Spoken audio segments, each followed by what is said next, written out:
This is Carmel. This is your daily download. www.beingandbecoming.life for more information about where I'm coming from and how you might work with me should you choose to. I am sitting here in this moment feeling quite discombobulated in some ways, recalibrating in other ways. I think they both kind of go simultaneously together. When you're going through an energetic / physical recalibration, you end up with a discombobulation in the field of you, right?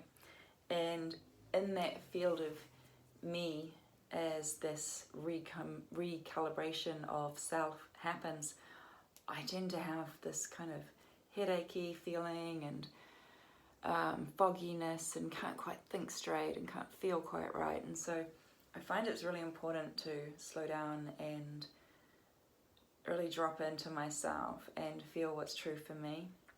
Because there's been a lot going on, you know. We've gone from one narrative, it was like everywhere, with, you know, words that begin with B. And then all of a sudden we're now a whole lot of another narrative with words beginning with W, and it's like that's all over all of a sudden, but this isn't. And then in this country none of that's over, we're still here and we've got our own internal war word going on instead. And it's like, wow, that's just, you know, the tip of the iceberg. What if you think about the light forces and the dark forces and all of the things that you could be tuning into thinking about, or as well as tuning into how you pay the bills, how you deal when clients cancel at last minute, and how you deal with one thing after the next, all in the same day, or all in the same week, or the same year, or whatever it might be. At some point, you need to stop and drop in and just check in and go,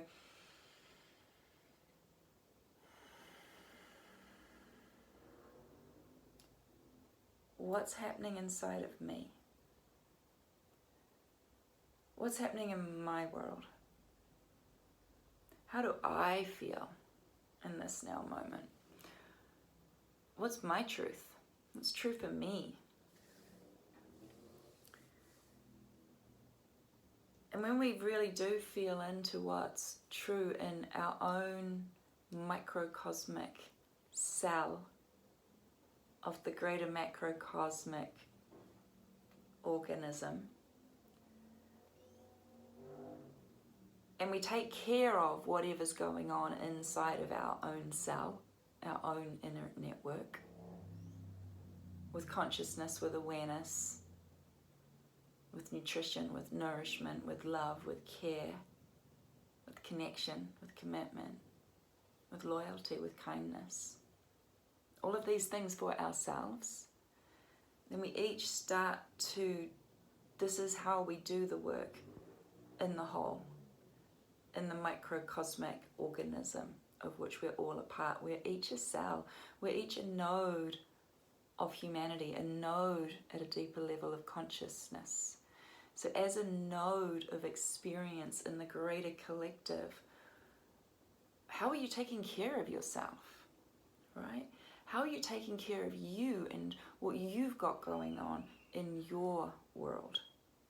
And as you focus in on your world and you look at the frequency of your expression of consciousness, of self, of humanness, and you do the work that it takes to elevate your frequency, to lift your frequency, to raise your own vibration,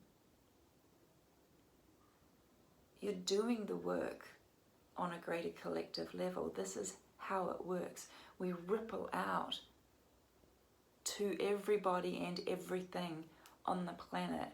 You can be at home, in your own house, in your own environment, rippling out to the world your own vibrational frequency. And if you're rippling out hate and disgustedness and fear and judgment and ridicule and division and all the things, then you're creating more of that, which is keeping this whole thing rolling at the moment.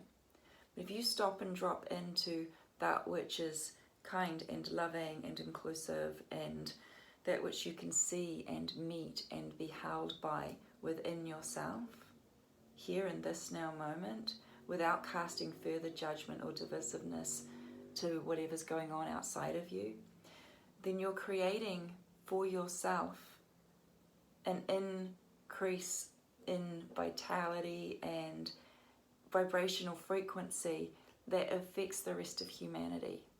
This is how we protest without leaving the house.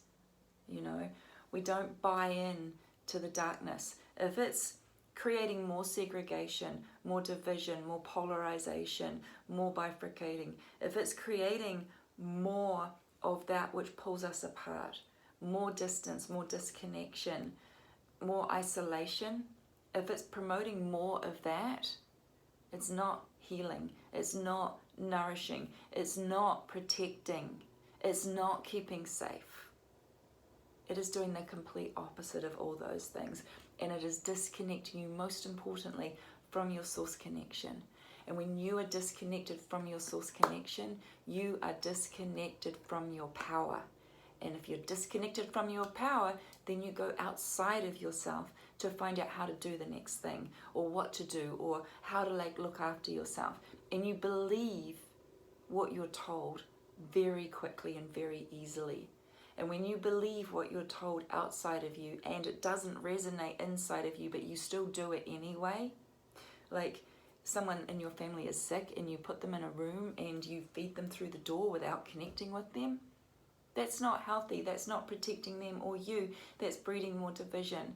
Sure, wear your mask. Keep yourself safe in that way. Up your own vitamins and your own supplements, and take care of yourself in the way that you know how to take care of yourself.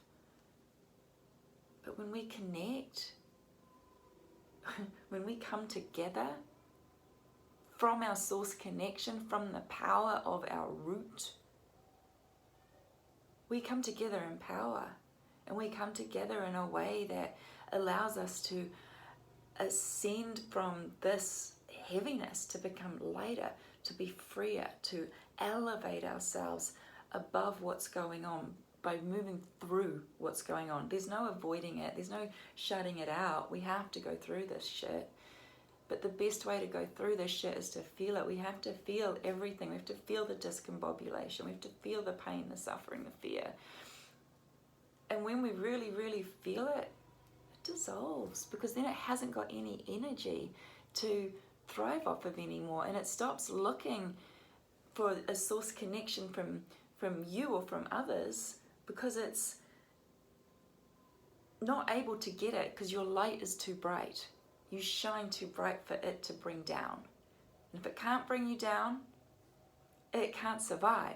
And it ends up running itself off its own cliff, because it runs out of steam. It implodes itself. That's what darkness does. All the myths, all of the theory, all of the mythologies of all of the religions, if you go back into all of them, the darkness always gets imploded within the lightness. The lightness dissolves it, and it sinks back into the earth, going Om Ma, and it realizes that the great creator of everything that it ever was is the mother. And when we bow to the mother, when we bow to Mother Earth, and the mother within each and every one of us, regardless of our anatomical gender, there is a mother inside of you. Bow to the mother inside of you. That is what created you. Your source connection is the mother. If you want to find out more about what I'm up to, if you want to come work with me and explore your own source connection, check out www.beingandbecoming.life. I'd love to work with you. I would love to help you find your own information, your own wisdom, your own source connection. It's all in here. Future's frequency, baby, and only you can work on your frequency. So much love.